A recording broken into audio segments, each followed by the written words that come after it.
Selamat sore semua member AFC yang disayangi oleh Allah Subhanahu wa taala ya. Hari ini kita akan membahas lagi tentang bagaimana akar masalah pada penyakit kanker itu dan bagaimana kita melawan kanker ya. Mencegah dan melawan tentunya ya. Terutama kaitannya dengan akar masalah itu sendiri ya. Jadi ibaratnya mencabut gulma ya, kanker itu seperti gulma ya, dalam tubuh kita itu seperti gulma. Maka yang harus kita jabut tuh bukan hanya pohonnya atau rantingnya atau daunnya ya, tapi juga sampai ke akarnya. Nah, nanti kita lihat akar dari penyakit kanker itu apa dan mengapa probiotik itu punya peranan dalam melawan kanker ya. Nah, jadi kita kembali mengoverview tentang konsep kesehatan berdasarkan yang terkini ya, ilmu yang terkini, yaitu yang memperhatikan manusia sebagai ekosistem. Jadi tubuh kita itu sebetulnya dijalankan oleh adanya ekosistem dalam tubuh kita. Ekosistem ini tersebar baik di kulit kita, kemudian di organ-organ yang tadinya diketahui steril ya, jadi di otak bahkan ya sekarang diketahui ada ekosistemnya juga ya. Kemudian di tempat-tempat yang tadinya tidak ada ekosistem dan yang terbanyak adalah pada usus kita ya. Nah, semua hal yang terkait dengan genetik kita, kemudian lingkungan kita, diet kita, lifestyle terutama ya, kemudian hormon ya, dan juga paparan misalnya polusi karena industrialisasi misalnya ya, itu akan mempengaruhi ekosistem kita ini. Dan ekosistem yang mengalami kerusakan karenanya akan menimbulkan kondisi yang disebut dysbiosis. Di mana di sini dysbiosis ini menyebabkan proporsi dari bakteri ya, terutama ya bakteri ya, walaupun ada virus, ada jamur gitu ya, itu menjadi tidak seimbang antara yang bersifat baik dengan yang bersifat buruk ya. Nah, kondisi ekosistem ini bersama dengan usus terutama ya, itu bisa mempengaruhi otak kita. Demikian juga sebaliknya, otak kita bisa mempengaruhi ekosistem kita dan juga usus kita ya. Maka dalam penanganan kanker ya, semua ini harus kita tangani ya, kita tangani. Tidak bisa misalnya hanya ekosistemnya saja atau hanya ususnya saja yang kita tangani, tapi juga termasuk menangani otak ya, manajemen stres ya, karena stres akan mempengaruhi keseimbangan hormon, akan mempengaruhi fungsi organ ya, fungsi organ terutama pada usus ya, mempengaruhi motilitasnya, mempengaruhi sistem imunnya ya.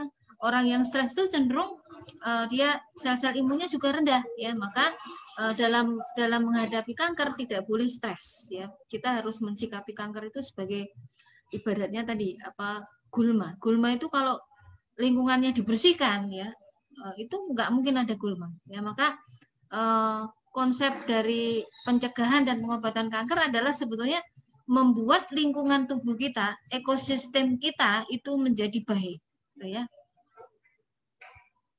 Nah, ada bakteri-bakteri yang menjadi inti dalam menjaga keseimbangan ekosistem kita.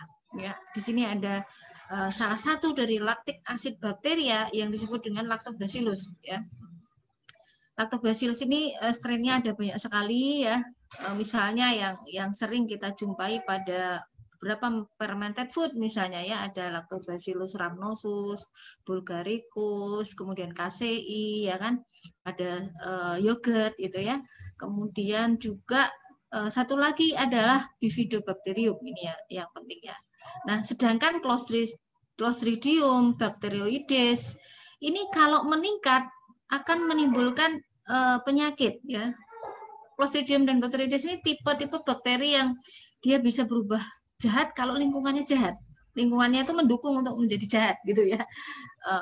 Lingkungannya jelek gitu ya. Nah, pada orang-orang yang menderita kanker kebanyakan terlalu berlebihannya pertumbuhan dari Clostridium dan Bacteroides. Nah, Clostridium dan Bacteroides ini banyak juga dijumpai pada orang-orang yang pola makannya tidak sehat. Ya, contohnya pada orang yang terlalu sering makan yang makanan yang berlemak atau makanan yang tinggi protein rendah serat. Ya, misalnya dia sukanya makan daging, makan junk food gitu ya.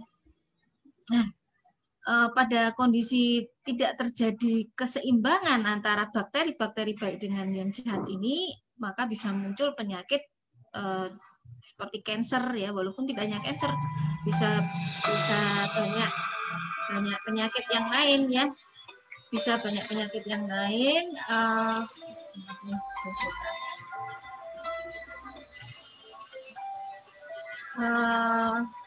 Kemudian ini tentang pengenalan tentang kanker kemarin ya, sudah sempat kita bahas pada pembahasan sebelumnya. Maaf sebentar ya.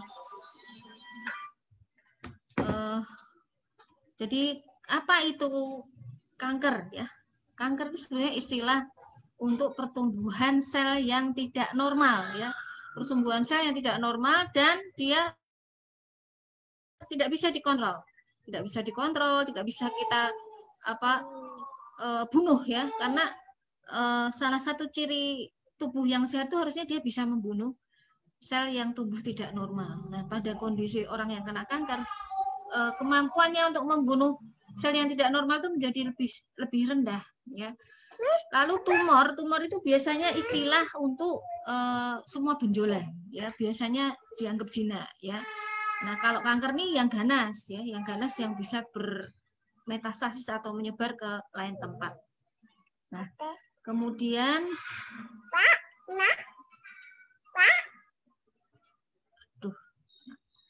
Nah, ini mengapa kanker itu bisa terjadi? Kanker terjadi karena adanya kerusakan pada DNA yang mungkin sebetulnya sudah terjadi saat kita masih dalam rahim ibu kita.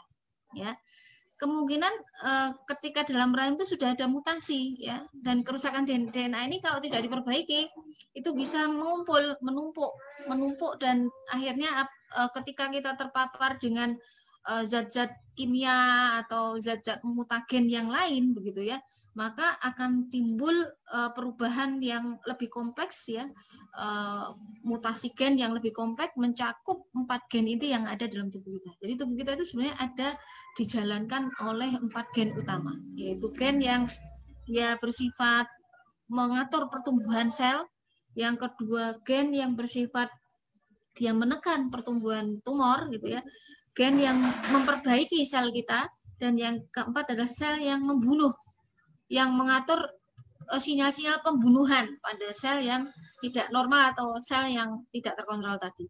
Nah, kalau ini semua sudah kena, maka bisa muncul pertumbuhan tumor. Nah, dan ini munculnya bisa dari paparan yang pertama kali ketika kita terpapar oleh zat yang memicu ya, bisa itu virus, bisa itu zat kimia, bisa itu radiasi gitu ya. Itu bisa jaraknya bisa tahunan ya, bisa tahunan. Akan tetapi kalau sudah tumbuh masa, kalau yang namanya tumor jinak itu membutuhkan waktu tahunan untuk tumbuh besar. Kalau yang tumor ganas dia cenderung lebih cepat ya, jadi butuh waktu sekitar bulan ya. Kalau yang jinak dia tahunan, kalau ganas dia bulan. Maka perhatikan kalau misalnya kita punya benjolan, berapa lama dia tumbuh besar ya, dari pertama kali kita kenali ya. Kemudian nah, DNA ini lokasinya ada di dalam sel kita ya. Kemudian begini, kalau terjadi pertumbuhan tumor ya, reaksi tubuh kita itu dia akan bereaksi sebetulnya. Kalau sistem imun kita baik ya, kita itu mempunyai tentara tubuh kelas kakap ya, dia pasukan khusus yang dia bisa membunuh sel tumor dengan menggunakan senjata-senjata yang bisa melubangi sel tumor sehingga dia bisa hancur dalam waktu yang sekejap gitu ya. Namanya natural killer. Nah, natural killer, kemudian ada lagi sel yang namanya limfosit T sitotoksik itu ya. Itu merupakan sel pertahanan tubuh yang kita butuhkan ya. Dan sayangnya pada orang yang menderita kanker ini sangat-sangat rendah. Sangat-sangat rendah, dan apabila dia stres maka tambah rendah ya. Nah, ini natural killer ya. Jadi natural killer itu adalah sel khusus yang bertugas membunuh bukan hanya virus ya, tapi juga sel abnormal dan dia merupakan bagian dari sel darah putih yang ada di dalam tubuh kita. Kemudian, nah, mengapa kita sekarang harus memperbaiki dari usus gitu ya? Mengapa dari saluran cerna kita yang harus kita jaga, memperbaiki lingkungan ya? Karena ekosistem yang terbesar itu ada di dalam usus kita ya. Bapak kedokteran modern seperti yang namanya Hippocrates pada masanya itu sudah menyebutkan bahwa semua penyakit itu berasal dari usus dan kita harusnya mengobati penyakit itu ya menggunakan apa? Menggunakan makanan. Nah, dalam dunia kedokteran modern itu sebetulnya prinsip awalnya juga begitu. Semua penyakit itu kalau bisa diobati dengan cara menggunakan pola makan yang sehat, ya pola makannya kita perbaiki, maka obat itu hanya membantu. Ya karena yang membentuk lingkungan kita itu ya pola makan kita terutama ya, walaupun juga dibentuk oleh pola hidup ya, terutama pola tidur. Ya karena apa? Tubuh kita ini diatur oleh jam biologis ya. Ada waktu kita untuk diperbaiki seperti halnya kalau mobil gitu ya. Mobil itu kan ada batas waktu untuk ganti oli, untuk diservis masuk bengkel gitu ya. Bahkan ada waktu untuk turun mesin, ganti mesin gitu ya. Ganti onderdil dan sebagainya. Nah, tubuh kita itu seperti itu. Nah, ketika kita tidur ya, itu adalah waktu bukan hanya untuk mengistirahatkan sel, tapi juga memindai sel kita untuk mengetahui mana yang rusak dan mana yang harus diperbaiki. Nah, maka kita tidak boleh melewatkan jam tidur kita. Ya, misalnya jam 9, itu jam 9 malam itu harus sudah tidur ya. Dan kalau perlu jam siang antara jam 11 sampai jam 12 atau jam 12 dengan jam 1. Kalau orang muslim ya sholat dulu gitu ya, sholat zuhur dulu. Paling tidak 30 menit usahakan tidur ya, dan tidak boleh tidur pada waktu-waktu yang dilarang ya. Ada tidur yang dilarang ya, yaitu pada sore hari pada jam sekitar jam waktunya matahari terbenam itu ya. Yang kedua adalah pada pagi hari ketika matahari terbit. Ya, jadi mengapa di sini ya? Karena ada kaitannya dengan hormon-hormon yang dikeluarkan, ya hormon-hormon yang dikeluarkan. Nah, kalau kita tidur terlalu lama sampai sore nggak bangun-bangun, yang terjadi apa? Terjadi sindrom stres. Ya, kita jadi orang yang seperti orang yang stres, linglung, ya, disorientasi karena yang dikeluarkan adalah hormon-hormon kortisol yang akan menyebabkan justru sistem imun kita lebih rendah. Ya, demikian juga kalau pagi ya, kalau pagi kita tidak terkena sinar matahari itu juga akan mempengaruhi kesehatan kita ya, karena sinar matahari diperlukan untuk pengaktifan vitamin D yang ternyata vitamin D itu bukan hanya dibutuhkan untuk kesehatan tulang tapi juga untuk perbaikan sel ya. Nah, ini tentang bagaimana makanan ya, kemudian obesitas dan aktivitas fisik ya, lifestyle kita itu mempengaruhi terjadinya kanker ya, karena di sini makanan itu bisa, dan obesitas tadi ya, bisa mempengaruhi peradangan dan imunitas kita ya, bisa mempengaruhi kemampuan memetabolisme zat-zat yang bersifat karsinogenik, bisa mempengaruhi perbaikan sel, bisa mempengaruhi hormon ya, tadi siklus sel kita, mempengaruhi kemampuan membunuh yang disebut apoptosis ya, dan juga sifat biologis dari kanker itu ya, namanya diferensiasi ya. Nah, ini gambaran lingkungan ekosistem pada saluran cerna ya, dari saluran esofagus ya, kerongkongan sampai dengan ke anus ya, ini beda-beda ekosistemnya ya. Misalnya di daerah esofagus ini ada yang namanya Helicobacter. Helicobacter ini tidak boleh pindah ke dalam lambung ya. Di bagian lambung tertentu kalau dia berada di situ dia bisa memicu kanker ya. Kalau Helicobacter ada di tempatnya, dia tidak pindah, sebetulnya dia bermanfaat karena Helicobacter ini bersifat diperlukan dalam membuat lambung itu menjadi alkali sehingga tidak terjadi iritasi pada lambung. Ya. Kemudian Helicobacter ini ternyata diketahui dia punya efek menekan alergi. Ya. Jadi pada orang-orang yang punya alergi itu kemungkinan Helicobacter ini tidak ada lagi di dalam esofagusnya. Nah lalu kalau misalnya Helicobacter tadi pindah ke sini gitu ya, maka bisa terjadi apa yang namanya kanker pada lambung ya, kanker pada lambung. Nah, lambung ini adalah satu bioreaktor ya. Lambung ini dia tidak boleh bekerja terlalu keras atau terlalu penuh. Ya, di sini harus ada sepertiga makanan, sepertiga air, sepertiga udara. Maka makan itu jangan sampai kenyang. Makan itu sebelum kenyang kita harus berhenti ya.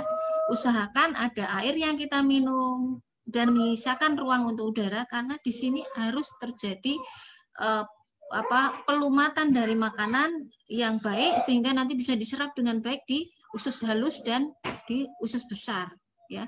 Maka kalau lambung itu terlalu penuh, mengapa Helicobacter bisa pindah itu seperti itu ya. Harusnya dia di sini karena terlalu penuh, ada yang masuk ke sini ya. Nah, ada beberapa bukti yang menunjukkan bahwa penggunaan probiotik seperti laktik asid bakteri itu bisa mengurangi infeksi karena Helicobacter dan juga bisa mencegah peradangan kronik karena Helicobacter ini. Nah, lalu di usus halus kita lihat di sini harusnya yang banyak adalah lactobacillus ya. Yang banyak adalah lactobacillus.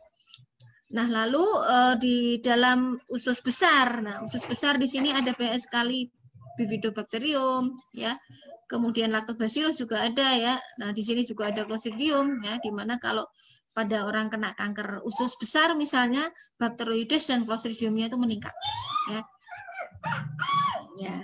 Nah, kalau terjadi yang namanya ketidakseimbangan ekosistem tadi, misalnya Clostridium meningkat, kemudian Bacteroides meningkat, yang akan terjadi apa? Yang akan terjadi adalah terjadinya autotoksisitas. Kita itu seperti meracuni diri kita sendiri, ya, karena bakteri yang berlebihan tadi, yang berupa bakteri Clostridium dan Bacteroides itu akan meningkatkan peradangan, ya, meningkatkan peradangan dan akhirnya bisa memicu lingkungan yang subur untuk pertumbuhan kanker.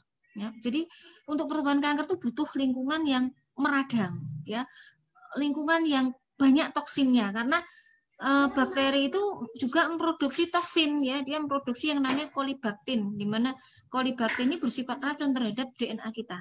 Ya, maka kalau misalnya terjadi dysbiosis itu sebenarnya itu adalah tindakan keadaan di mana itu bisa meracuni diri kita. Nah, belum lagi kalau pola makan kita salah, ya. Kalau kita makan banyak frozen food, daging-daging olahan yang mengandung nitrat, ya, garam yang tinggi, mengandung zat aditif seperti pewarna, pengawet, begitu ya. Itu bisa menyebabkan peningkatan zat-zat toksin seperti etanol, ya. Kalau kita minum alkohol, maka orang yang menderita kanker itu nggak boleh sama sekali minum alkohol atau makan makanan yang mengandung alkohol, termasuk misalnya buah yang terlalu matang yang dia menimbulkan alkohol, misalnya durian gitu ya, durian yang terlalu matang itu kan juga alkoholnya tinggi. Nah, itu nggak boleh, ya. Kemudian tape, ya, tape itu kalau yang berair sekali itu alkoholnya juga tinggi. Nah, itu juga tidak boleh, ya. Kemudian juga makanan yang diasapi atau diasinkan, ya, karena makanan-makanan itu mengandung yang namanya nitrosamin yang dia bersifat karsinogenik, ya.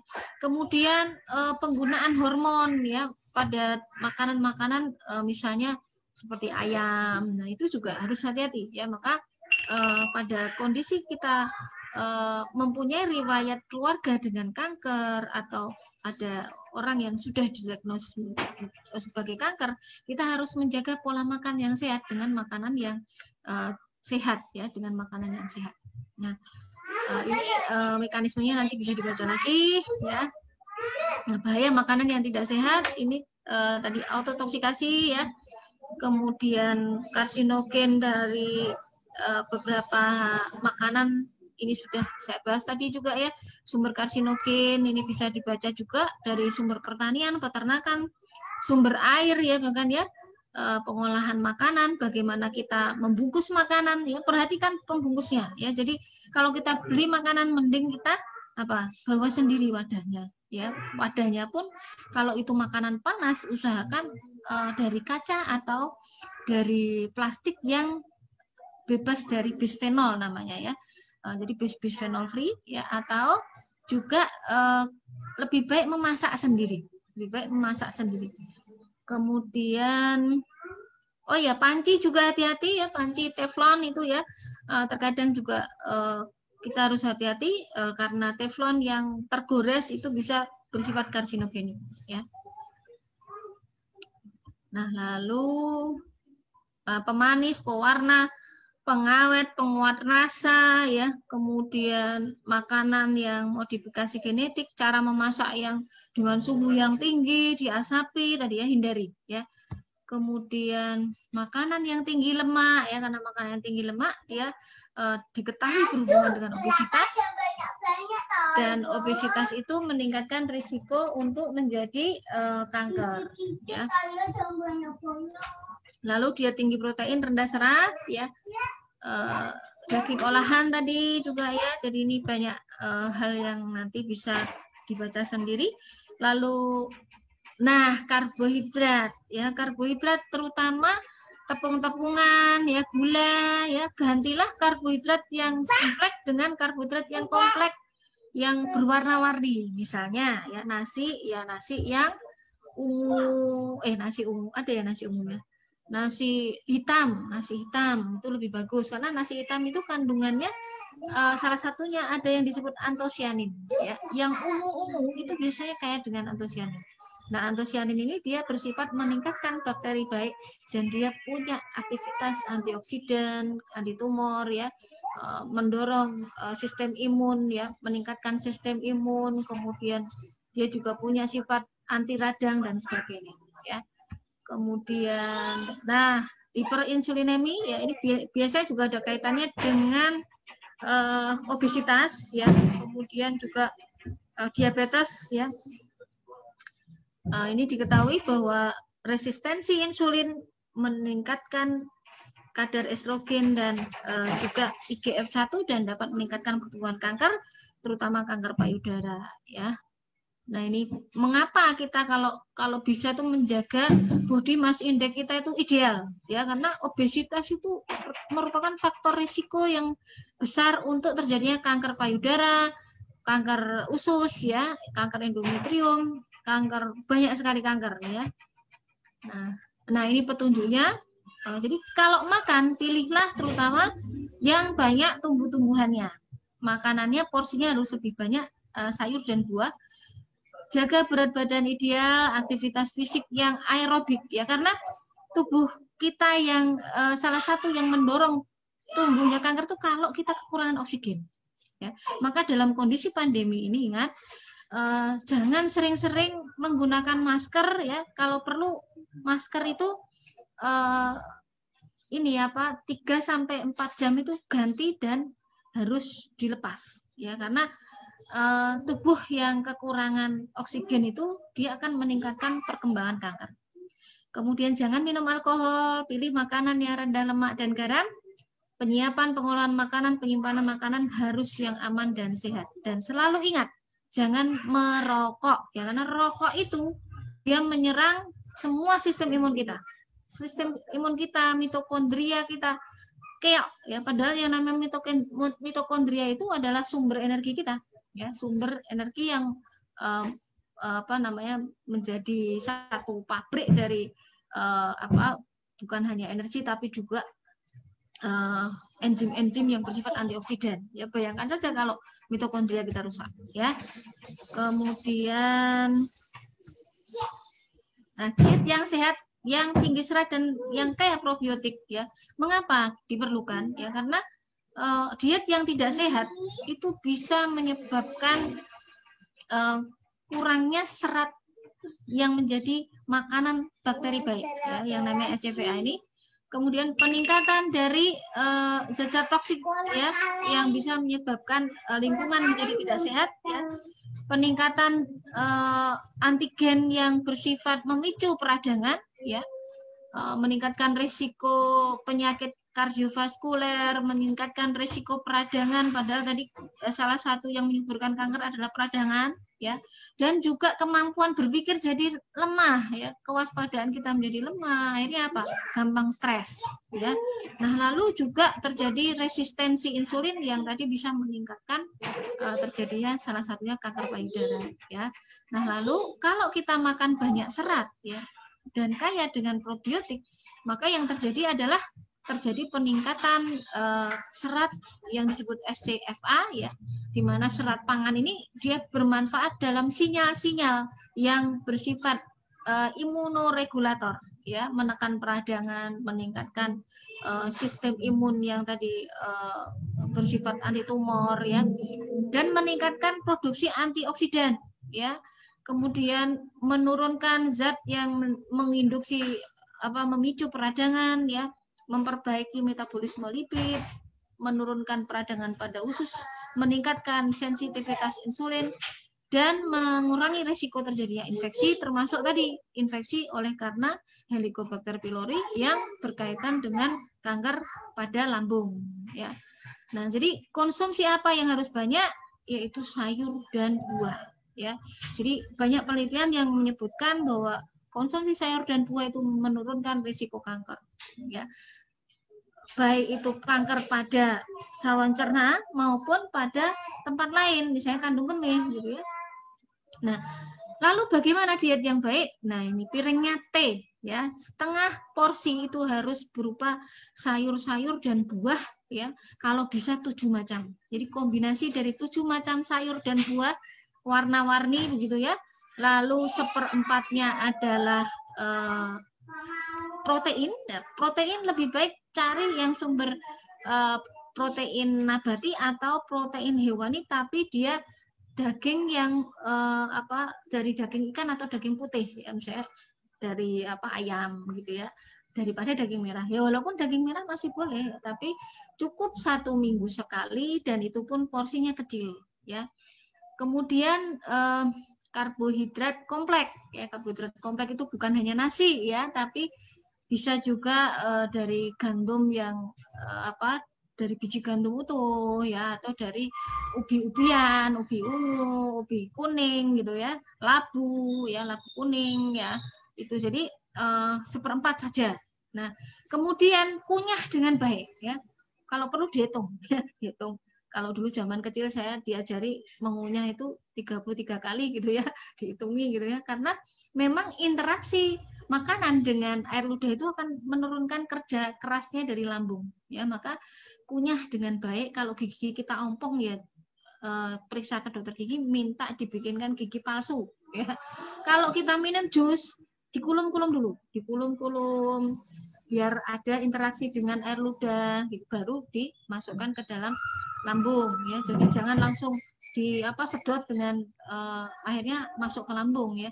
Dan makan tuh sambil duduk, ya, karena dengan seperti itu akhirnya lambung itu bisa dengan benar-benar mencerna, ya. Karena kalau kita makan sambil kemana-mana, sambil berdiri, gitu, ya, akhirnya lambung tidak mencernanya dengan baik, yang ada makanan langsung aja masuk ke dalam usus kita, ya, karena gaya gravitasi, ya. Maka makan itu harus sambil duduk, ya. Kemudian makan malam itu jangan yang berat-berat, ya. Makan malam tuh sebaiknya juga sebelum jam 7, ya, kalau yang berat, ya. Kalau mau makan lapar, gitu, ya, malamnya lapar, cari buah, ya, terutama pisang atau sesuatu yang dia tidak memperberat kerja dari lambung, ya, kurma atau yang sesuatu yang memudahkan kita tidur, ya. Jangan justru sesuatu yang menyebabkan akhirnya kita sulit tidur, ya.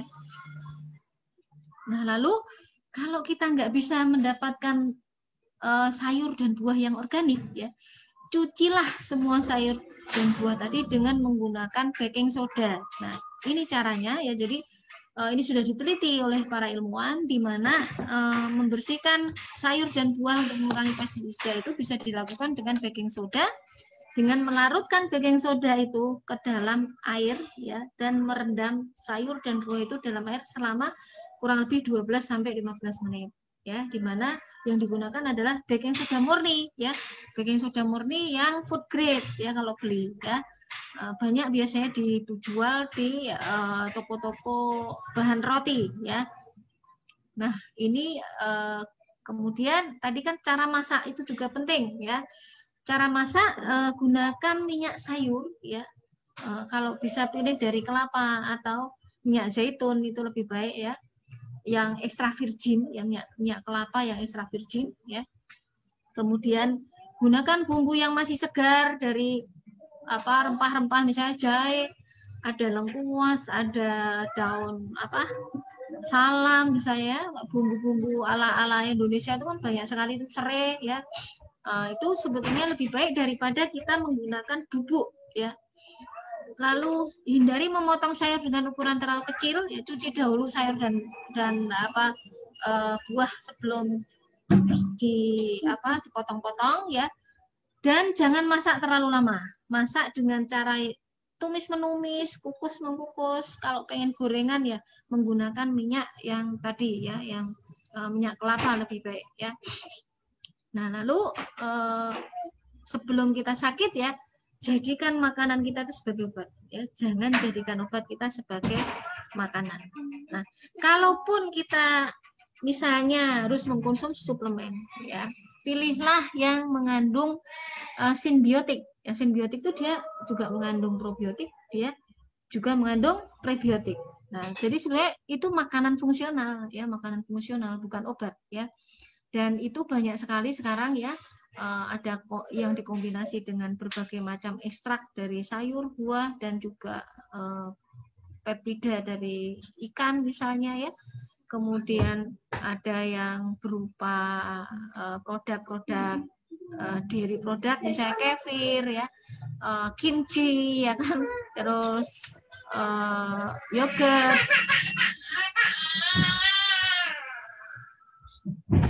Nah, peran probiotik ternyata sudah banyak diteliti untuk kanker, di mana probiotik ini dibutuhkan dalam proses pencernaan ya, melawan kolonisasi patogen, memproduksi vitamin ya, memicu sistem imun ya, membantu pematangan dari sel dan regenerasi sel ya, karena sel kalau dia tidak matang, tidak dewasa gitu ya, dia akan mudah mengalami perubahan menjadi tidak terkontrol pertumbuhannya ya. Maka probiotik ini membantu kita dewasa gitu ya, membantu sel-sel kita itu dewasa. Nah, lalu bagaimana makanan bisa menghambat kanker ya? Makanan itu menghambat melalui mekanisme melindungi materi genetik dari karsinogen ya, menurunkan radikal bebas, mengencerkan efek karsinogen, menurunkan waktu transit di saluran cerna ya, karena dengan adanya serat pangan maka BAB menjadi lancar ya, BAB menjadi lancar dan akhirnya zat-zat karsinogenik itu tidak bisa kita serap ya. Nah, juga meningkatkan enzim yang berfungsi sebagai anti kanker ya. Nah, ini contohnya di sini ada usukusi, di mana di situ ada yang namanya Bifidobacterium longum, laktik asid bakteria ya, kemudian kandungan dari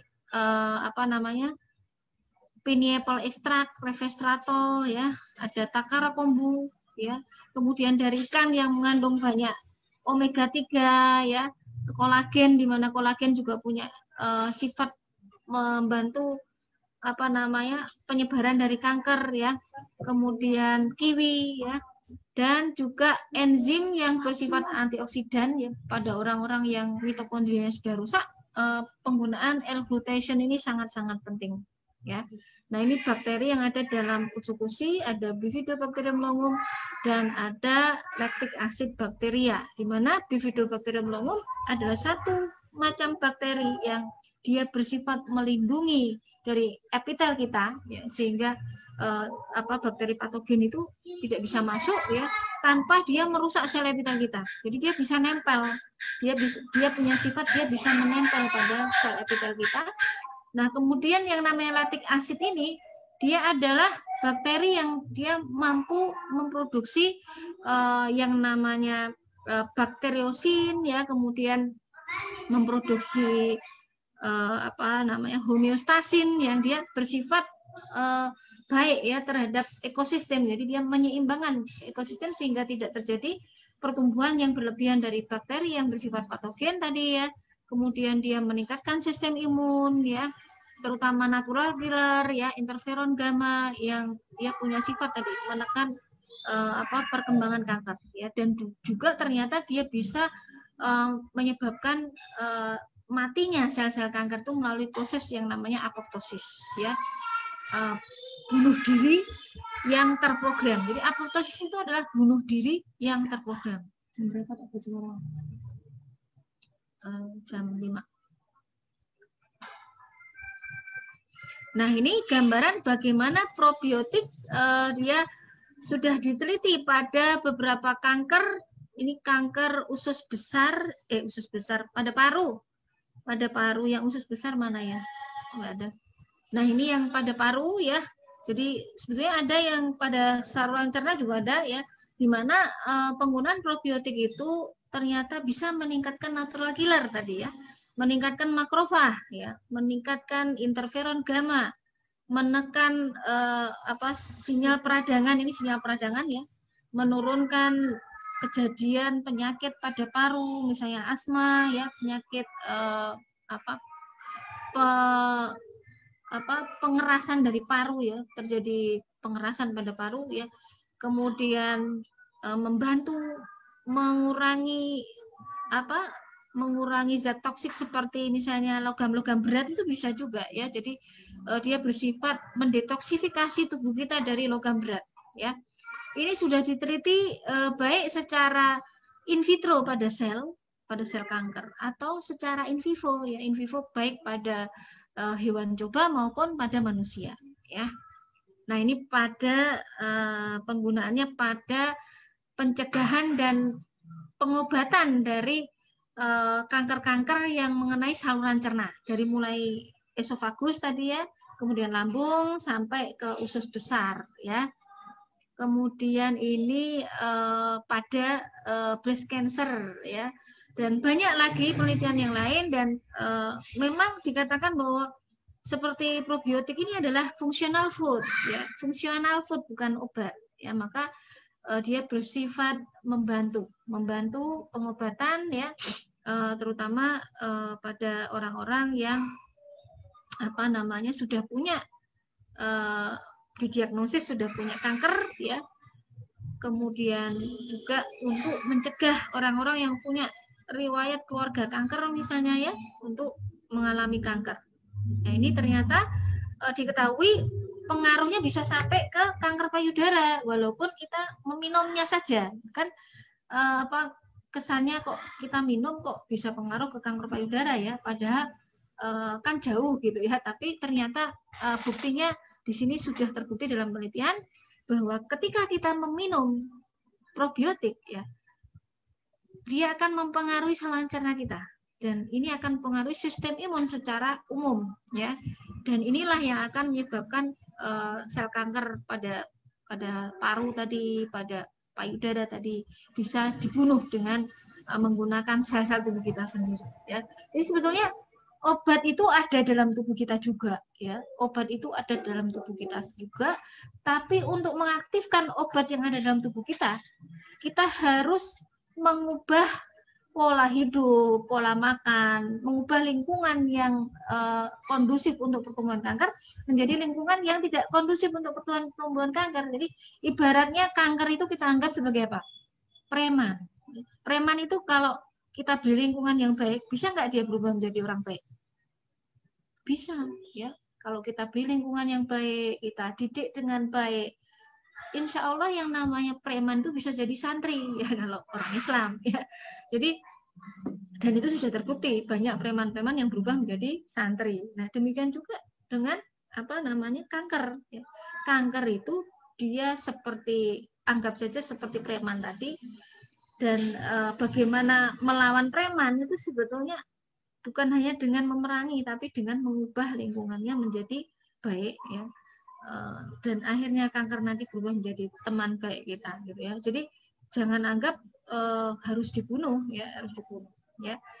Kemudian ini salah satu komponen dari Takara Kombu yang namanya fukoidan itu, ya, di mana fukoidan ini sudah banyak diteliti dan digunakan untuk pengobatan sel kanker karena dia punya sifat nano, ya, dia bisa menembus sel dengan mudah karena sifatnya yang bersifat nano tadi, dan dia dikatakan merupakan salah satu zat yang bisa mentargetkan reseptor tertentu, ya, pada sel, ya. Jadi sel kita tuh seperti punya penangkap begitu, ya. Nah, fukoidan ini bisa menempel pada penangkap itu, ya, yang ada pada P-selectin reseptor ini, ya. P-selectin reseptor itu suatu reseptor yang dia bersifat meningkatkan kemampuan sel untuk menyebar, ya, untuk bermetastasis, gitu ya, untuk membentuk massa yang padat yang besar, ya, itu, ya. Maka kalau kita blok, harapannya dia tidak bisa bermetastasis atau dia tidak bisa tumbuh menjadi massa yang padat, gitu, ya. Nah, lalu juga dia punya sifat anti kanker, ya, dengan cara meningkatkan bunuh diri sel tadi, ya. Jadi meningkatkan mekanisme bunuh diri sel, ya. Lalu dia kalau diberikan bersama dengan zat aktif yang lain, dia bersifat melapisi. Nah, melapisi ini dia bisa meningkatkan aktivitas anti kanker, ya, gitu. Nah, lalu kiwi itu banyak sekali manfaatnya, ya. Kalau dalam Al-Qur'an itu disebutkan di dalam surat Ar-Rahman, ya, bahwasanya ciri dari sistem yang diciptakan oleh Allah Subhanahu wa taala itu adalah seimbang. Nah, kunci-kunci keseimbangan itu yang disebutkan dalam surat Ar-Rahman adalah tumbuh-tumbuhan yang berbiji banyak, ya. Salah satu contohnya adalah kiwi, ya. Kiwi, kemudian buah tin, ya, buah delima, ya kan? Kemudian buah anggur, ya, buah yang berbiji banyak. Nah, itu semua ternyata setelah diteliti dia bisa meningkatkan natural killer, dia bisa meningkatkan antioksidan, kemampuan antioksidan, mencegah kerusakan DNA, ya, kemudian membuat lingkungan kita menjadi alkali, ya, menjadi basah, karena kanker itu sifatnya suka dengan yang asam-asam, ya. Maka usahakan kita banyak mengkonsumsi seperti ini, ya, yang mengandung buah ini atau buahnya sendiri, ya, gitu. Dan pastikan buahnya tadi sudah dicuci dengan baking soda, ya. Nah, lalu nanas juga, ya. Nanas itu ternyata juga dia punya efek mengurangi radang, ya, meningkatkan sistem imun, mencegah kanker, mempunyai efek anti kanker, ya. Sudah diteliti juga nanas ini, ya. Jadi ini pada kanker yang sangat-sangat mematikan wanita, ya. Kanker ovarium itu susah sekali mengobatinya karena biasanya dideteksi ketika dia sudah besar, ya. Sudah besar, sudah kemana-mana biasanya. Jadi kanker ovarium itu adalah kanker yang dia punya sifat yang disebut silent lady killer, ya, istilahnya, karena tahu-tahu sudah besar, sudah kemana-mana, ya, dan bisa menyerang bukan hanya wanita dewasa tapi juga bahkan anak-anak, ya. Saya pernah dapat kasus itu umur 18 tahun 2 ovarium itu kena kanker semua, ya. Bayangkan, jadi kalau 2 ovarium kena kanker semua, ibaratnya fungsi reproduksi seorang wanita itu hilang, ya, dan biasanya akan diangkat semua rahimnya, ya. Nah, lalu juga kanker usus, ya, kanker usus. Nah, ini bagaimana kandungan dari nanas yang mengandung bromelain, ya, ternyata punya kemampuan membunuh kanker usus besar, ya, dengan mengaktifkan produksi ROS dan mekanisme apa yang disebut autofagi. Autofagi ini adalah kemampuan memakan sel yang rusak pada tubuh kita, yang ini bisa ditingkatkan juga kalau kita puasa, ya. Maka kalau yang muslim jadikan puasa Ramadan kita ini bukan hanya sebagai berhenti sampai Ramadan ya. Setiap bulan kita harus rutin melakukan puasa di hari-hari yang dianjurkan ya, karena puasa ini ternyata salah satu mekanismenya terjadi melalui autofagi ini. Kemudian juga dia merupakan upaya untuk merestart, mereprogram ya ekosistem kita. Ya, maka yang non muslim juga ada biasanya puasa ya, terutama yang beragama Katolik itu mungkin ada puasa juga, itu bagus ya. Jadi memang ada masa di mana tubuh kita itu harus diistirahatkan. Nah, puasa itu untuk mengistirahatkan saluran cerna gitu ya, saluran cerna ya, dan juga untuk mereprogram dari ekosistem kita ya. Nah, ini beberapa penelitian tentangnya. Ya, ada pertanyaan sampai di sini? Dok, mau tanya, kalau kanker kelenjar getah bening biasanya penyebab utamanya karena apa? Dan kalau untuk treatment sebaiknya selain obat ya, selain obat sebaiknya sebentar, hilang tadi. Sebaiknya konsumsi Subarasi dan Utsukushi. Nah, yang disuggest sama Dokter Susi ini banyakin yang mana gitu? Pertanyaannya, Dok. Ya, jadi kanker getah bening itu adalah salah satu jenis kanker yang dia dipicu oleh infeksi ya. Ada virus yang namanya Epstein-Barr virus. Epstein-Barr virus itu sebenarnya virus yang ada dalam mulut kita gitu ya. Maka terjadi disbiosis pada area mulut ya. Nah, maka memang yang terpenting di situ adalah mengembalikan ekosistem pada mulut ya, dengan higien sanitasi yang baik ya, kemudian dengan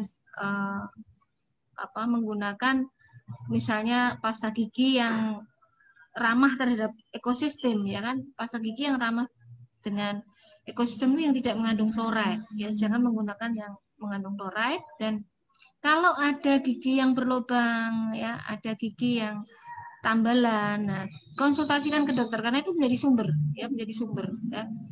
Kemudian perlu diingat stadiumnya juga ya. Jadi kalau dia sudah stadium lanjut, tentunya kita membutuhkan bukan hanya makanan fungsional ya, dan juga perlu diperhatikan dosisnya tentu akan lebih banyak ya. Dan saran saya terutama menggunakan suplemen yang dia tadi mengandung bakteri baik dan zat-zat aktif yang dia meningkatkan natural killer tadi. Jadi kalau di sini ada Utsukushi ya itu yang paling banyak dosisnya berarti ya. Dalam beberapa penelitian ada yang menggunakan probiotik seperti misalnya Bifidobacterium longhum gitu ya, itu dikombinasi dengan serat pangan. Nah, serat pangan ini juga butuh ya, makanya makanan yang sehat itu penting. Jadi mau makan suplemen sebanyak apapun, kalau makannya nggak sehat, kurang serat tadi ya, tidurnya tidak bisa tepat waktu gitu ya, pola hidupnya nggak sehat ya, tentunya hal itu tidak akan berarti ya, karena yang terpenting justru itu ya. Dan yang perlu diingat lagi adalah pola tidur dan kebutuhan akan vitamin D ya. Maka kalau banyak riset menyatakan bahwa orang yang kena kanker itu rata-rata hormon melatoninnya rendah dan juga vitamin D-nya rendah. Karena rata-rata mereka suka begadang. Begadang itu menyebabkan hormon yang bertugas memproduksi antioksidan yang memperbaiki sel tadi juga ya. Itu namanya melatonin tadi. Itu menjadi rendah ya. Maka pada kondisi ini perbanyak makanan yang kaya dengan melatonin ya. Kaya dengan melatonin, kaya dengan vitamin D ya. Makanan yang kaya melatonin contohnya apa? Pisang ya, kurma, apokat ya kan, kangkung, kemudian ada minyak zaitun ya, kacang-kacangan seperti kacang almond gitu ya. Kemudian juga yang kaya dengan vitamin D, misalnya minyak hati ikan, ya minyak hati ikan kok terutamanya. Mengapa minyak hati ikan? Karena minyak hati ikan itu tidak perlu sinar matahari untuk mengaktifkan, ya. Jadi kalau di mana Eskimo ya, di kutub utara itu ya, itu orang tidak pernah terpapar sinar matahari, kebutuhan vitamin D-nya dari mana coba? Ya dari ikan, ya dari ikan, terutama minyak hati ikan. Nah, bahkan dalam Islam itu Nabi itu menyatakan bahwa salah satu makanan kita nanti di surga adalah hati ikan. Nah, hati ikan karena mungkin hati ikan mengandung vitamin D yang tinggi, yang tidak perlu pengaktifan oleh sinar matahari. Ya. Nah, kemudian ada satu lagi itu detoksifikasi. Ya, detoksifikasi ini penting ya. Apalagi kalau kita punya riwayat merokok yang lama. Rokok itu mengandung 4.500 zat kimia. Ya, maka ketika kita punya riwayat merokok yang lama, baik itu menjadi perokok aktif maupun pasif, ya kita harus mendetoksifikasi tubuh kita dahulu. Ya, ada banyak cara untuk mendetoksifikasi ya. Bisa dengan menggunakan enema kopi, dengan minum kopi itu sendiri ya, tapi kopi yang kopi hitam ya, kopi hitam itu sudah ada penelitiannya itu ya. Jadi ada penelitian bahwa penggunaan kopi hitam pada jam tertentu ya, pada jam 8 pagi, jam 1 siang, kemudian jam 5 sore itu bisa memperbaiki DNA dan menjaga stabilitas dari DNA kita. Gitu ya. Jadi kalau kita merokok, minum kopi, kerusakan DNA-nya itu akan lebih rendah ketimbang kita merokok tanpa minum kopi, gitu ya. Tapi ingat, kopi yang tanpa gula, dan kopinya ini kopi yang asli, bukan kopi tambahi creamer, tambahi macam-macam rasa, itu bukan ya, tapi kopi yang asli. Nah, ini ada yang tanya, ini tentang makanan, Dok. Jadi ya. Tadi kan Dokter Susi ada bahas sedikit yang tentang zat karsinogen itu. Nah, ini mau tanya, kalau misalkan makanan yang diprosesnya lama, contoh kalau misalkan kayak ada, kita bilangnya apa ya, kayak bacang atau ketupat atau semacam itu, Dok, itu kan rata-rata kan prosesnya lama, Dok, harus dikukus lama, apa segala macam. Nah, apakah itu juga berpotensi ada juga, atau hanya yang mungkin yang dibakar-bakar atau yang digoreng-goreng aja? Ya, jadi memasak dengan waktu lama, kemudian dengan suhu tinggi, tentunya akan merusak komponen dari makanan. Yang jelas vitamin udah rusak, gitu ya. Yang kedua protein, ya, protein bisa menggumpal, bisa rusak juga, ya. Jadi makanya metode memasak itu ada caranya supaya tidak terlalu lama. Bikin ketupat, bikin itu sebenarnya ada metodenya itu biar nggak terlalu lama. Saya pernah melakukan uji coba yang bikin ketupat hanya dengan waktu yang singkat gitu ya. Dan hati-hati kalau makan seperti itu di luar yang kita ketahui prosesnya ya, karena kalau kita beli misalnya ya, rata-rata pedagang tuh pengen untungnya dikasih apa coba? Pengawet. Ya, mau dikasih borak, mau dikasih pengenyal itu ya. Pengenyal apa namanya itu?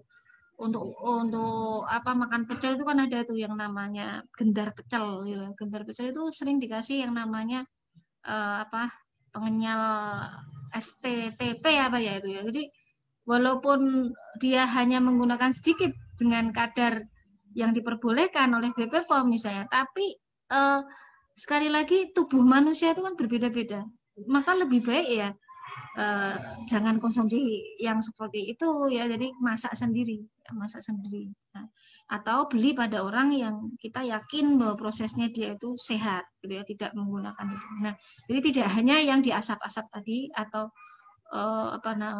dikukus pun kalau lama dan suhunya kan tinggi ya, itu juga akan merusak komponen makanan ya. Jadi ada pasien bakteri pylorinya positif, Helicobacter pylori ya, tumor di lambung, perdarahan dan sedang hamil ya. Biasanya kalau sedang hamil dipertimbangkan usia kehamilannya berapa, dan dokter akan menyarankan sesuai dengan stadium ya Bu ya. Kalau dia masih memungkinkan operasi, dia akan dioperasi. Kalau tidak, biasanya akan dilakukan radiasi atau kemoterapi. Nah, biasanya kalau misalnya itu kehamilannya sudah tua, ditunggu dulu bayi dilahirkan ya. Nah, akan tetapi adalah hak ibu ya, hak ibu untuk memilih ya, hak ibu untuk memilih, hak pasien untuk memilih. Makanya kalau ibu misalnya beragama Muslim, saya selalu libatkan keputusan, setiap pengambilan keputusan yang ingin ibu tempuh itu dengan cara melakukan sholat istiqoroh.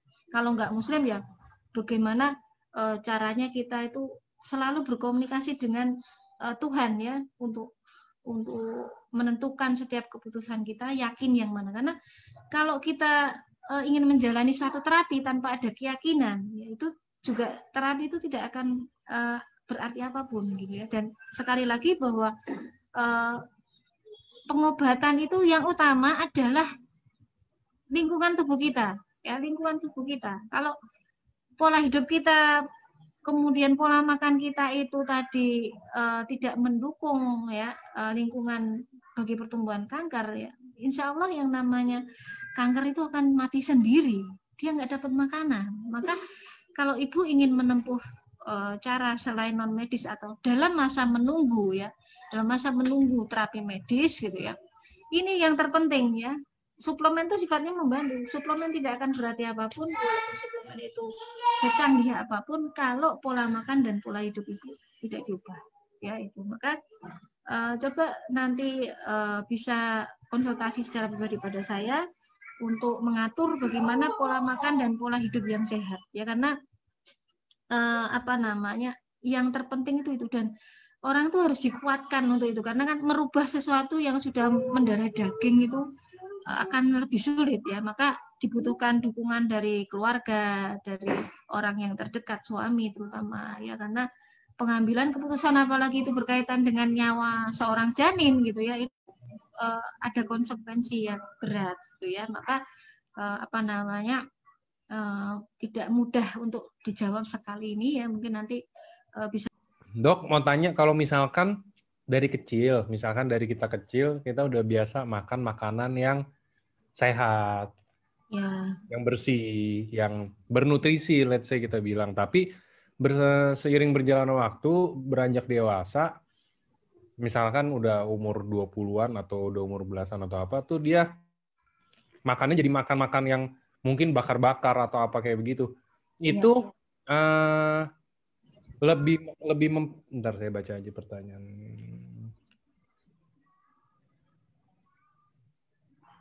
Nah,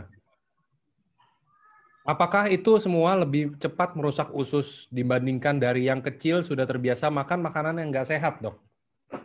Ya, yang lebih cepat merusaknya tentunya kalau dari kecil ya, karena sistem tubuh kita itu mempunyai periode kritis untuk tumbuh, terutama sistem imun ya.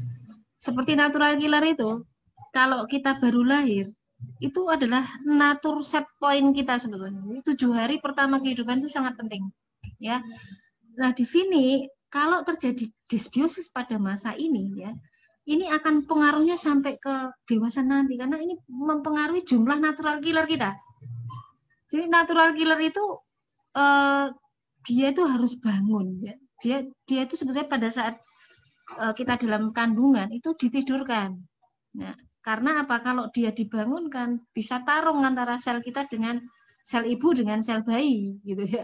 Jadi malah justru ibunya bisa kena preeklamsi, bisa kena macam-macam ya. Maka kenapa kok ibu hamil itu harus hati-hati dengan natural killer yang dibangunkan ya. Nah, pada saat lahir 7 hari pertama ini natural killer harus dibangunkan dengan cara disusui, dengan cara kalau dalam ajaran tradisional diurapi mulutnya kalau di beberapa peradaban itu dengan herbal atau yang dikunyahkan oleh orang dewasa, atau kalau menurut ajaran Islam dengan apa, dikunyahkan kurma ya, kunyahkan kurma, diurapi mulutnya dengan apa, kurma itu ya, tujuannya untuk membangunkan natural killer sebetulnya, dan juga memberikan sistem apa, imun yang sudah jadi ya dari mulut orang yang mengunyahkan tadi, atau juga memberikan ekosistem ya pada mulut yang steril, karena pada bayi itu ekosistemnya steril. Nah, dengan disusui selama 2 tahun itu ibaratnya dia sedang membangun tembok. Kalau kita bangun rumah ya, yang pertama kali kita bangun apa dulu? Pertama, tembok yang melingkari luar kan gitu. Nah, itu seperti itu. Nah, jadi tubuh kita tuh dibangun dengan membuat tembok apa, keamanan ya di sepanjang lapisan yang bersentuhan dengan udara luar ya. Nah, salah satu caranya adalah dengan menyusui bayi kita sampai 2 tahun. Ya, maka anak yang mengalami kegagalan ya dalam proses ini ya, misalnya karena dia ibunya tidak menyusui ya, dia digantikan dengan formula, tentu akan berbeda dengan yang disusui sampai 2 tahun. Nah, periode ini itu periode yang sangat penting. Nah, baru setelah itu mulai stabil ya, mulai stabil. Nah, semua akan dipengaruhi oleh pola makan, pola hidup kita ya, pola makan, pola hidup kita. Nah, makanya ada reprogramming dalam setiap bulan ya. Dalam setiap bulan itu kenapa kita harus mereprogram lagi, membersihkan lagi, mereprogram lagi gitu ya. Dan yang unik, tubuh kita itu punya lumbung sebetulnya, semacam lumbung padi kalau masa paceklik gitu, yang dimana gabah itu disimpan. Nah, tubuh kita tuh lumbungnya di mana? Dalam usus buntu. Maka hati-hati, operasi usus buntu tuh jangan sembarangan ya. Kalau radang usus buntu sebisa mungkin diobati tanpa operasi itu lebih baik, karena apa yang di kita atau usus buntu itu dia adalah lumbung dari ekosistem kita, sistem imun kita, sistem neuroendokrin dalam usus kita ya. Maka jagalah apa namanya, usus buntu ya, usus buntu jangan sampai dia diangkat ya. Kemudian apa, yaitu melakukan reprogramming teratur itu salah satunya dengan apa? Puasa gitu loh, tiap bulan puasa ya. Jadi kalau kita makan yang tidak sehat, imbangi dengan puasa, dengan apa, detoksifikasi bisa dengan macam-macam tadi ya, atau dengan bekam ya. Kalau pada muslim itu dianjurkan berbekam pada pertengahan bulan, karena pada pertengahan bulan, terutama pada saat apa namanya, bulan penuh ya, bulan purnama ya, itu saat-saat di mana gravitasi itu bisa mempengaruhi apa namanya, sistem imun, pengaruhi hormonal kita, dan darah itu seperti istilahnya bergolak ya, karena banyak mengandung racun ya. Maka pada saat itu diharapkan kita melakukan detoksifikasi ya. Nah, adapun kalau kita mempunyai kanker ya yang sudah metastasis, detoksifikasi juga harus hati-hati. Jangan pilih sesuatu yang dia membangkitkan hipoksia dalam tubuh kita. Nah, bekam ini, kalau bekam ini kan dia tadi saya menyebut tentang bekam ya. Bekam itu kalau pada orang yang sudah menderita kanker yang menyebar itu harus hati-hati, karena dia meningkatkan yang namanya HIF1 alpha. HIF1 alpha itu hipoksia inducible factor yang terjadi karena proses hipoksia. Ya, maka cari detoksifikasi yang lain. Ya, bisa dengan enema kopi, bisa dengan metode balur-balur ya, lulur-lulur, apalagi kalau Jepang itu sukanya apa? Sauna ya, membuat tubuh kita berkeringat itu sebetulnya adalah salah satu cara untuk detoksifikasi ya, karena kulit kita itu adalah salah satu organ yang bukan hanya berperan dalam menjaga serangan dari luar ya, tapi juga dia mempunyai sistem detoksifikasi dan juga mempunyai sistem imun di dalamnya. Maka kulit ya, perhatikan apa yang terpapar pada kulit, perhatikan sabun kita ya, ini AFC harus mengeluarkan nih sabun yang ramah terhadap bakteri baik, ya. Bagaimana sabun yang ramah terhadap bakteri baik, pasta gigi yang ramah terhadap bakteri baik, ya. Jadi produk-produk ini yang dibutuhkan oleh masyarakat, ya. Apa namanya? Bukan hanya makanan fungsional, ya, tapi juga produk-produk yang mempengaruhi ekosistem pada kulit, ya, skincare, ya. Kalau wanita pengen cantik, ya, ada nggak peduli itu ada merkurinya, nggak peduli ada parabennya, gitu ya, nggak peduli itu merusak ekosistem kulitnya, karena dia pengen cantik, maka dia menggunakan skincare yang asal gitu tadi. Nah, jadi apa namanya, gunakanlah skincare dan kosmetik yang aman terhadap bakteri baik. Ada lagi? Oke, nah, ada lagi ini pertanyaan yang sebenarnya saya juga mau tanyain dari kecil sih, Dok. Ini ada yang tanya, Dok, benar nggak sih kalau kata orang zaman dulu sering makan mie instan bisa menyebabkan kanker? Nah, Ya, iya. wah, Jadi mie instan tuh kebanyakan apa isinya? Karbohidrat. Ya, saya ada satu pasien tuh yang dia cerita, Dok, ini suami saya kok gula darahnya naik tinggi sekali gitu, jadi 500. Terus saya tanya, habis makan apa? Habis makan mie. Makan mie instan, ya. Jadi mie instan itu selain dia karbohidrat yang indeks glikemiknya itu tinggi gitu ya, dia juga diolah dengan penggorengan, ya, dikasih lapisan lilin, ya kan. Kemudian belum lagi nanti apa bumbunya, pengawetnya. Di Indonesia ini yang seperti itu kita kesadarannya belum belum baik, ya. Jadi mie instan di Indonesia kalau kita bandingkan dengan sama-sama mereknya nih. Kita pergi ke London misalnya, kita lihat coba bandingkan, ya.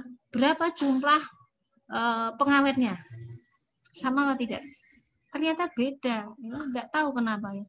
Nggak usah jauh-jauh ke London, antara Jawa dengan Sumatera itu juga udah beda loh. Makanya sekali lagi kalau pengen sekali makan mie, ya, carilah mie yang indeks glikemiknya rendah, ya. Misalnya mie shirataki, ya.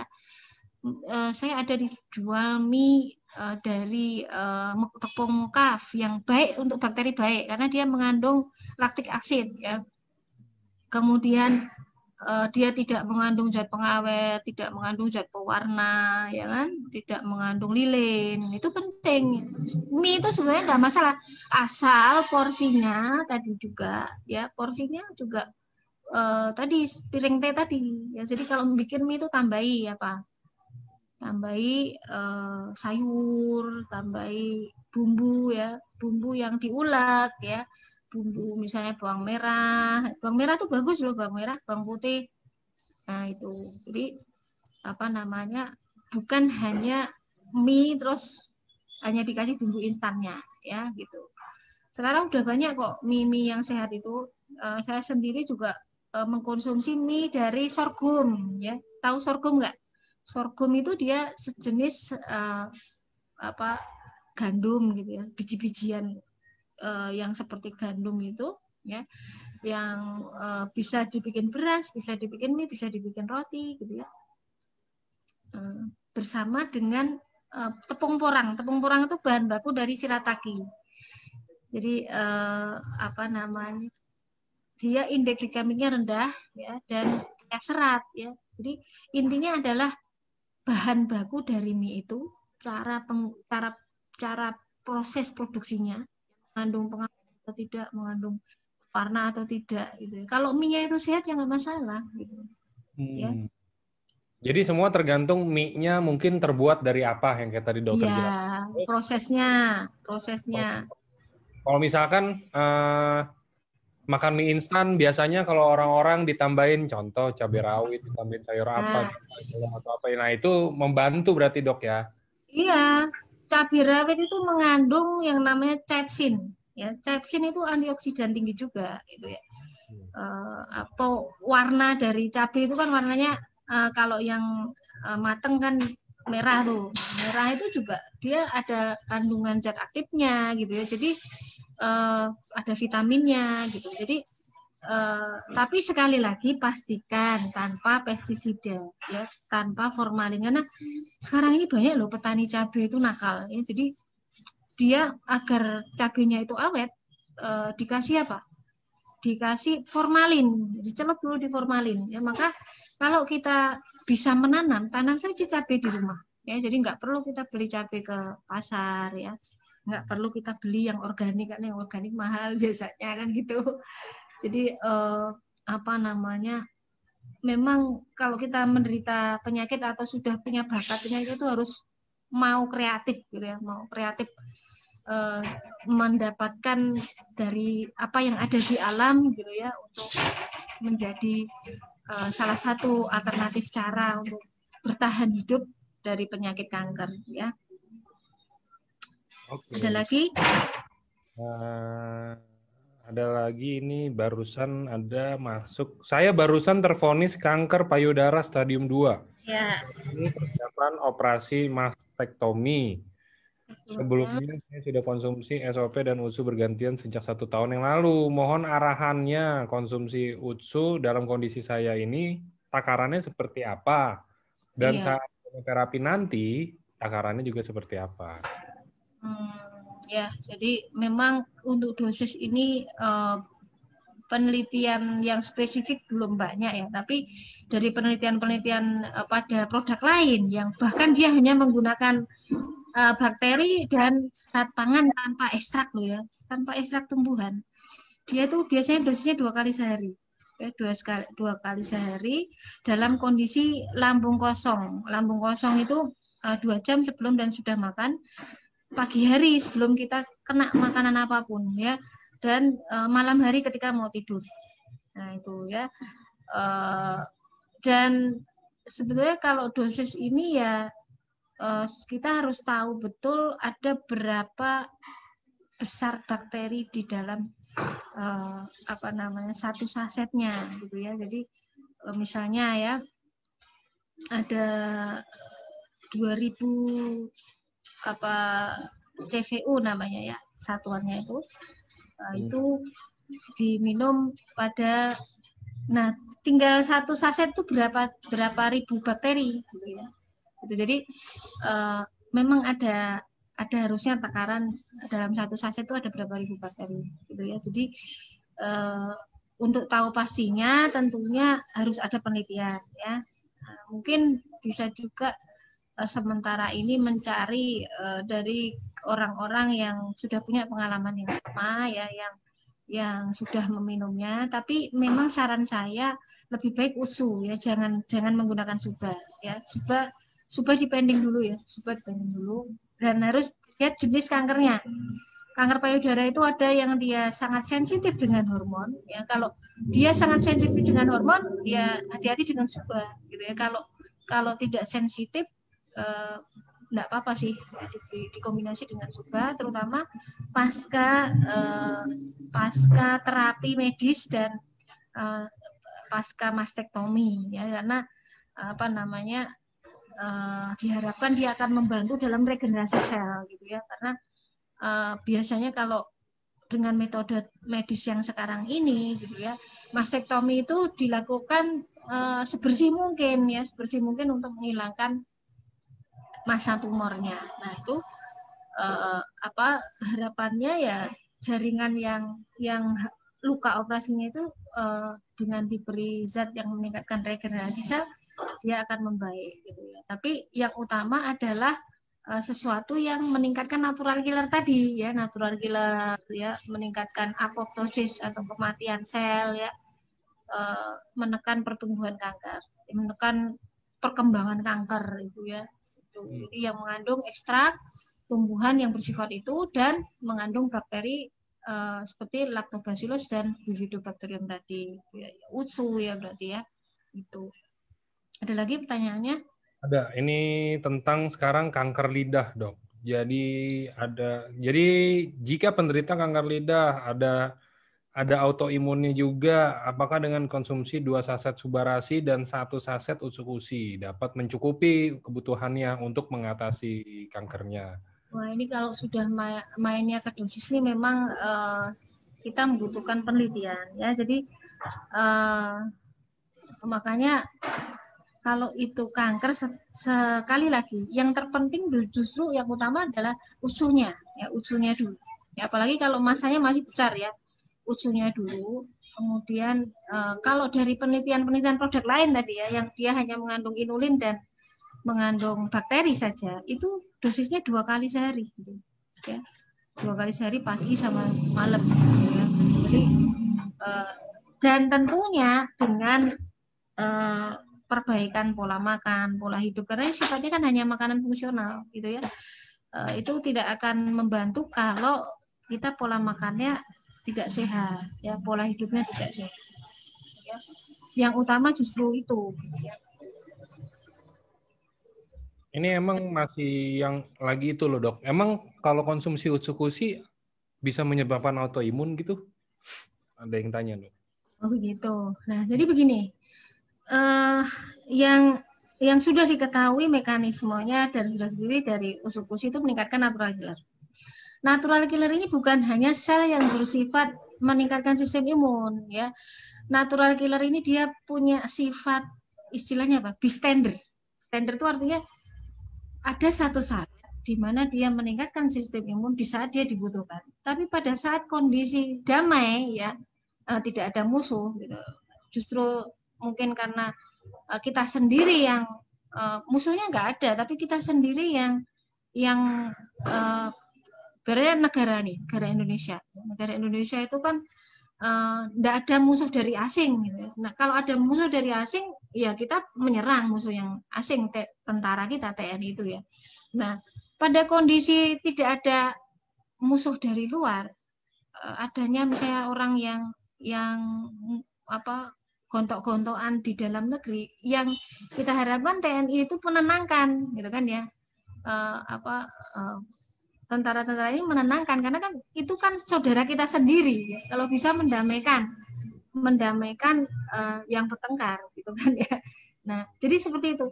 Jadi natural killer itu tentara, tapi dia bisa punya sifat menekan perkembangan sistem imun yang berlebihan gitu ya. Jadi jangan dipikir natural killer itu selalu dia bersifat menyerang, membunuh gitu ya, menghancurkan begitu, tidak. Tapi dia punya sifat seperti itu. Jadi yang terpenting adalah sekali lagi kita memahami bahwa dalam menekan autoimun ya itu pola hidup dan pola makan kita, terutama yang namanya suplemen tuh hanya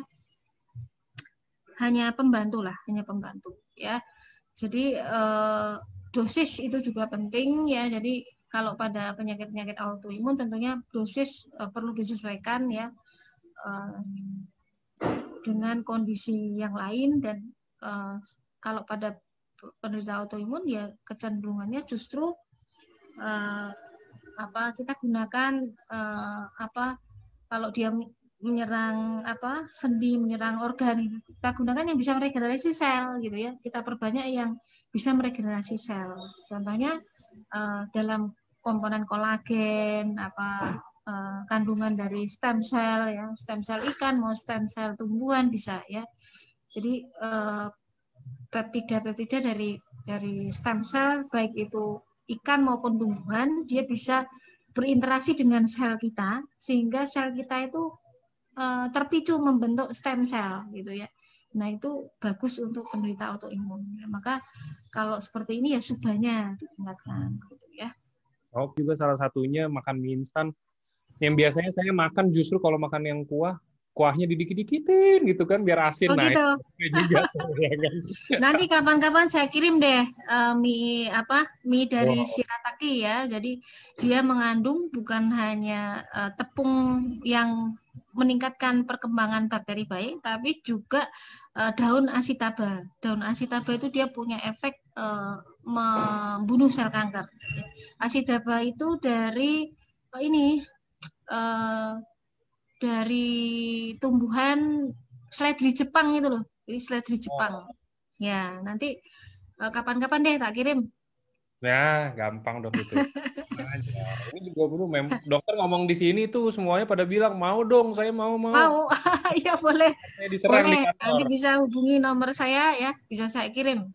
Iya, gitu. Oke, thank you Ya. dokter.